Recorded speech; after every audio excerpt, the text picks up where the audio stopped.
Question. We hear the word evangelist. What do you think of? What are some images that pop in your head? TV evangelist. TV evangelist. Give me a name. A name? Billy Graham? I don't really know. You don't know any TV? What's that? Carl Osteen? He thinks a lot. Can't answer. Y'all are watching. It's Joel Osteen, right? Yeah, Joel. He blinks a lot. And he talks like it. To about 12,000 people. So anyway, what's some other things you think of when you think of evangelist? Brother Jed. Brother Jed. Yeah. Brother Jed is, if you're a freshman, he comes on campus with a bullhorn or a PA system, and he gets really loud, and he says, "You fornicators, you're all going to hell!" And it's real effective evangelization there. And Brother Jed actually is sent me messages on Facebook, and he's trying to evangelize me, and I told him the next time he came into town we had to go to lunch. So we'll see which happens. But I'm gonna try to evangelize him. So, but Brother Jed, unfortunately, is not the kind of they call it evangelism. We call it evangelization. It's really just technical difference in terms, not much. But the point is that we're not doing what they're doing. Okay, we're not going to be out there yelling and screaming. How about a door-to-door evangelist? Somebody goes door-to-door. Yeah. And by the way, Catholics originated door-to-door evangelism. All right? So we are the originals. Nobody did it before us. And we're still the best. Because the Jehovah's Witnesses, I can tell you all the story, they're coming to give you their Watchtower, which is a magazine they print. It's all about the Jehovah's Witness stuff. And the Mormons are going to come with their white shirts and their little big name badges, and they're riding their bikes and their helmets, right? It's interesting. I actually like it when door-to-door evangelists kind of like it. I'm prepared. But anyway, that's for another time. So some of these images we have, maybe a street corner preacher, the people on TV, the guy on the radio, the people going door to door, they're the images of an evangelist, and they're really, for the most part, kind of these extraordinary kinds of evangelization. There's nothing wrong with any of those things in and of themselves. But the problem is the people who have done that are kind of these wacky, exotically dressed, and sometimes with purple hair people on TV who do all these crazy things, and they give evangelists bad names. I'm going to tell you, our job as Christians, as Catholics, is to be evangelists. That's our job. That's why we exist as a church. The church, if you look at this first quote, evangelizing is in fact the grace and vocation proper to the church, her deepest identity. She, that being the church, exists in order to evangelize. Now, the question I like to ask, who is the church? We are the church. You and I are the church. So when Pope Paul VI says the church exists to evangelize, you and I exist as Christians to evangelize. So now the question is, well, what does it mean to evangelize? Well, a very simple definition, and I'll give you a twofold definition of this, is to live it, to live out the good news of Jesus Christ, the gospel message, and to preach it. That means to say it, to use our words, to spread it. Without either one of these, we are not evangelizing. We're not evangelists. See, a lot of people think Ask the Catholic a Question is a program where we go and we answer a bunch of questions on campus. And people think, well, I don't have all the answers. I'm going to get to that in a little while. And people think, well, geez, come on, all you do is sit there and you talk to people about questions about the Catholic Church. The point is not so much actually answer the question that a person might have. The point is to help share the faith with them, to engage them in conversation, to care about them as a human being in order to show them the love of God so that they can come to know Jesus Christ better in His church. That's the point. And the reason why we do it, because the church exists to do it.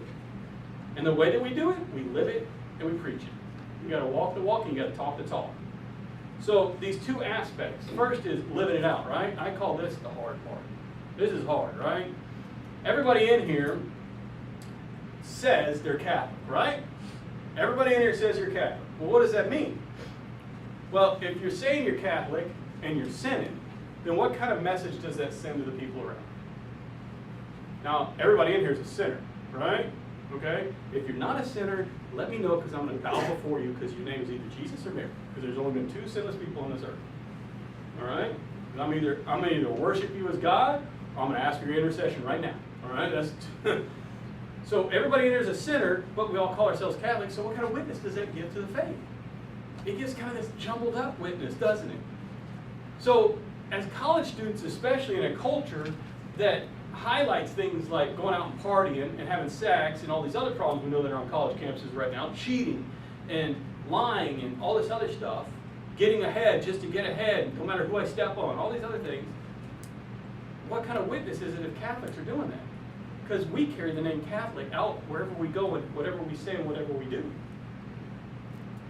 It's not just something we put on our Facebook page, it's a religious preference. It's our deepest identity. It's who we are.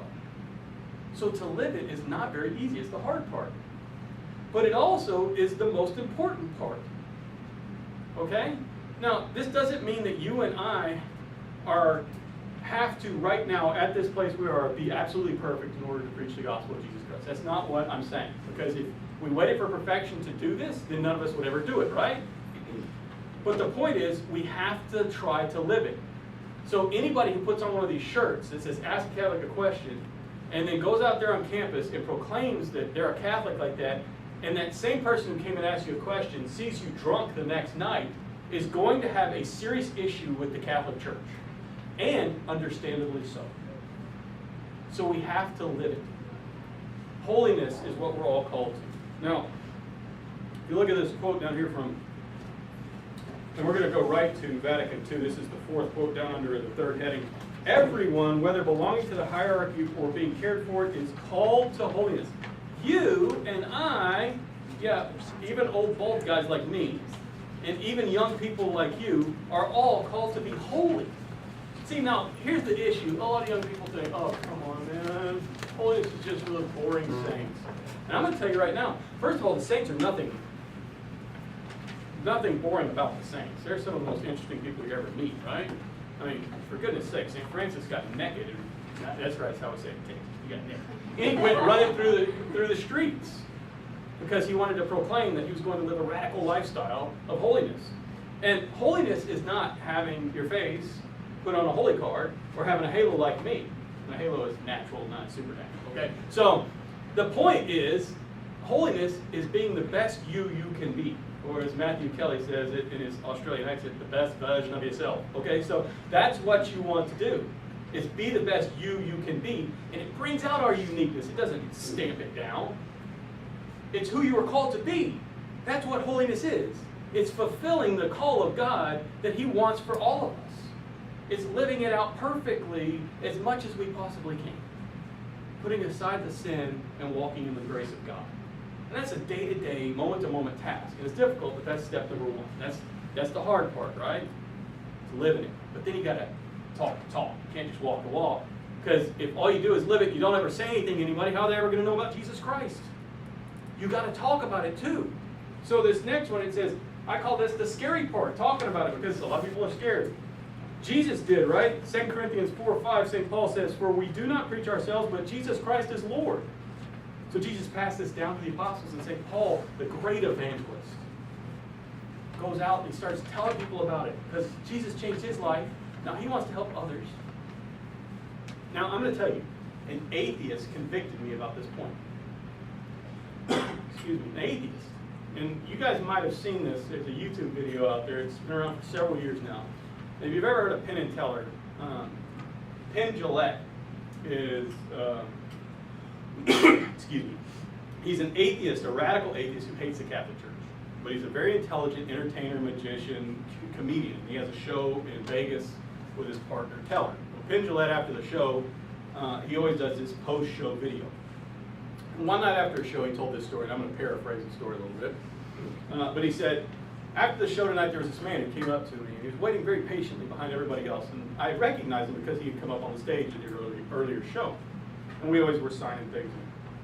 So he waits till everybody leaves, and he comes up, and he's very, very complimentary about my use of language, and you know, my vocabulary, and how intelligent I am, and how he loved the show. And I could tell he's very sincere. I could tell this is a good man. You know, there's some people you can tell, they're just good people. This is a good man. And then he gave me something. He pulled it out of his pocket. He gave me a Bible. And in the Bible, he'd written a little message, the same thing about how much he liked the show. he gave me this. And I want to tell you, this was a good thing. You could tell by the way he engaged me. He looked me in the eye. He treated me like a human person. Now, I'm not going to tell you that I'm going to stop being an atheist because some man hands me a Bible. But I will tell you this. There are some people, including a lot of atheists and some Christians, who say that if you believe in God, you shouldn't go out and tell other people because you're infringing upon them. You're forcing your faith upon them. And as an atheist, I'm going to tell you that's wrong. The reason why I say it's wrong is because if you believe there's an eternal place of punishment, an eternal place of reward, and you do not tell them, how much do you have to hate them? Stop and let that sink in for a minute. How much do you have to hate somebody to not tell them about heaven and hell? Think about that for a minute. An atheist convicted me that I have to teach, have to help others learn about God, learn about the faith and the truth. If I believe it's true and I don't share it with somebody else, I must hate it. And that's the point. It's scary, but it's not an option for a Catholic to share their faith. It's not. Now, you don't have to be out there with the bullhorn like Brother Jed, and you don't have to get on TV like some people do, but you do have to share it. Excuse me, I got bad allergies this week. Now look at this next quote here. Evangelization is more than just witness and proclamation. It's more than that. It goes beyond that. It doesn't just stop there. That's the heart of it. The hard part, the scary part.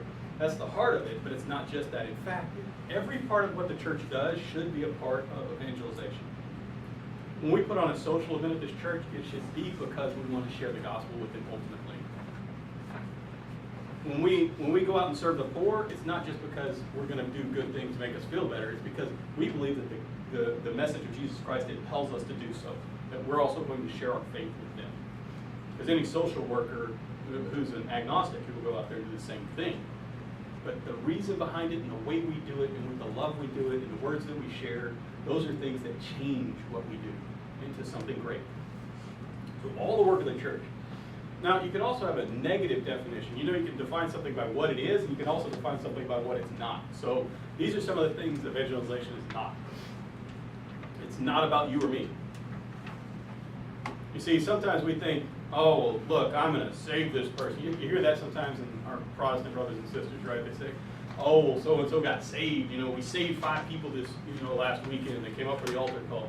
It's not about that. It's not about the work I do. If anybody comes to Jesus Christ, it's because of the grace of God. He might use us as instruments, but it's ultimately God. It's not like I get a notch on my belt. I'm so good. Okay? And I want you guys to be very careful about that. Because sometimes if you decide you want to do Ask Catholic Question, you go out there, there's this idea of success and not being successful. Let me tell you success on campus at Texas A&M or Glenn. You go out there with one of your shirt. Standing there in a shirt that says I'm Catholic and letting everybody know about it is success. Somebody comes up and starts yelling at you, we'll talk about what to do. That doesn't mean it's not a successful day. Okay? Having somebody accept your invitation to come to church with you and then decide they want to be Catholic, that's not necessarily success either. I would say success, but that's not the only way we judge it, okay? It's not just about proselytizing, which is forcing your faith on you. That's not what we do as Catholics. We propose the faith, we do not impose the faith. It's not merely about social justice or the best program. It's not just for Father, and it's not just ecumenism. Ecumenism is looking for Christian unity, okay? We're not just going to join hands with everybody and swing in a circle and sing Kumbaya. That's not what we do, okay?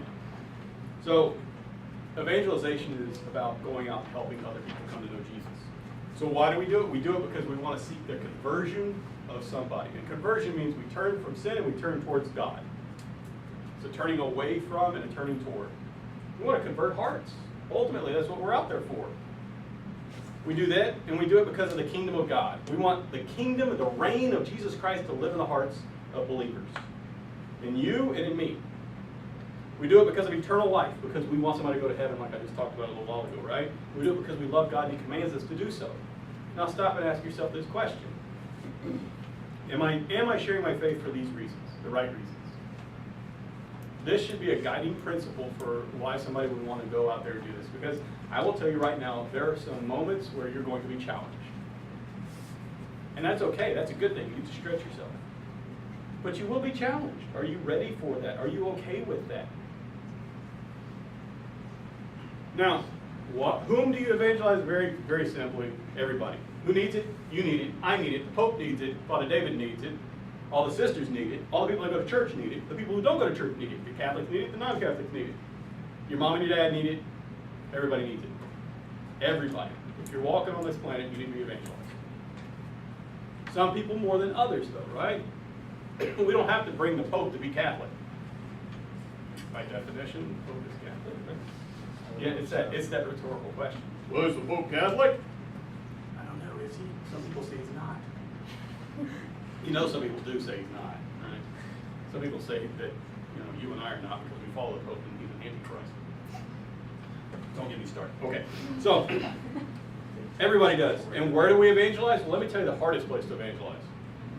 In your house, with your family, especially those people who've not been practicing it, right? Those are the hardest ones to evangelize. Or your close friends. The closer they are to you, in other words, the harder they are to evangelize. It is. It's very true. And the reason why is because those are the people who know you best, and so they know that you're not perfect,